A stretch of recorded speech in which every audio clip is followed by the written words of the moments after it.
প্ৰযুক্তিবিদ্যাই মানুহৰ দৈনন্দিন জীৱনৰ ধাৰণা একেবাৰে সহজ কৰি তুলিছে। কেৱল ফোনত এটা বুটাম টিপিয়েই আমি খাদ্য ঘৰতে উপভোগ কৰিব পাৰোঁ অথবা যাতায়াতৰ সুবিধাও আদায় কৰিব পাৰোঁ।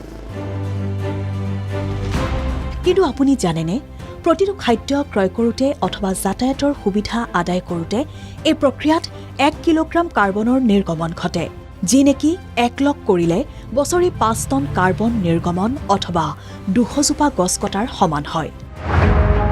বায়ু যোজনাই আমাৰ চহৰবোৰলৈ এই বায়ু প্ৰদূষণৰ সমস্যাৰ সমাধান লৈ আহিছে।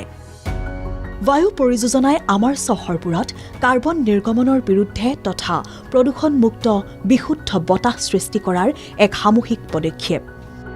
ভাৰতৰ প্ৰথম ৰাজ্যিক প্ৰয়াস দ্য বায়ু ASTC এপ এটা 100% বৈদ্যুতিক আৰু বিকেন্দ্ৰীকৃত মুকলি এপ্লিকেশ্যন, যি নেকি বৈদ্যুতিক মটৰ টেক্সি আৰু ঘৰুৱা বিতৰণ সেৱাৰো আৰম্ভ হ'ব।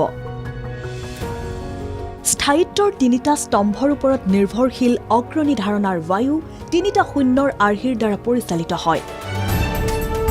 শূন্য নিৰ্গমন, য'ত নেকি প্ৰতিটো ঘৰুৱা বিতৰণৰ সেৱা অথবা যাতায়াতৰ সেৱা বায়ু প্ৰদূষণহীন বৈদ্যুতিক বাহনেৰে কাৰ্যকৰী কৰা হ'ব।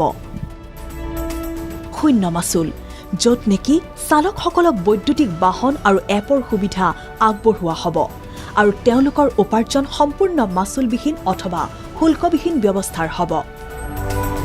শূন্য সেৱা প্ৰত্যাহাৰৰ ব্যৱস্থা, য'ত উপভোক্তাসকলক প্ৰশিক্ষিত কৰ্মচাৰীৰ দ্বাৰা সুৰক্ষিত আৰু নিৰ্ভৰযোগ্য সেৱা আগবঢ়োৱা হ'ব তথা তেওঁলোকৰ বাবে কোনো দাম দৰ আৰু সেৱা প্ৰত্যাহাৰৰ সমস্যা নাথাকিব। প্ৰদূষণমুক্ত এই বিশুদ্ধ বায়ু পৰিযোজনা বায়ু প্ৰদূষণমুক্ত বতাহ আন্দোলন হ'ল অসম চৰকাৰৰ পৰিবহণ বিভাগৰ দ্বাৰা পৰিচালিত এক ASTC আৰু Bikozee Ecotech Pvt লিমিটেডৰ এক যুগ্ম প্ৰয়াস আৰু ইয়াৰ দ্বাৰা এক স্থায়ী প্ৰগতিৰ ব্যৱস্থা হ'ব। নাগৰিক আৰু সামাজিক অনুষ্ঠানবোৰৰ সহযোগত বায়ুৱে এখন মঞ্চৰ জৰিয়তে বায়ু প্ৰদূষণ আৰু নিবনুৱা সমস্যা সমাধানৰ লগতে কেন্দ্ৰীভূত এক যাতায়াত ব্যৱস্থাৰ ভৱিষ্যত পৰিকল্পনা হাতত লৈছে।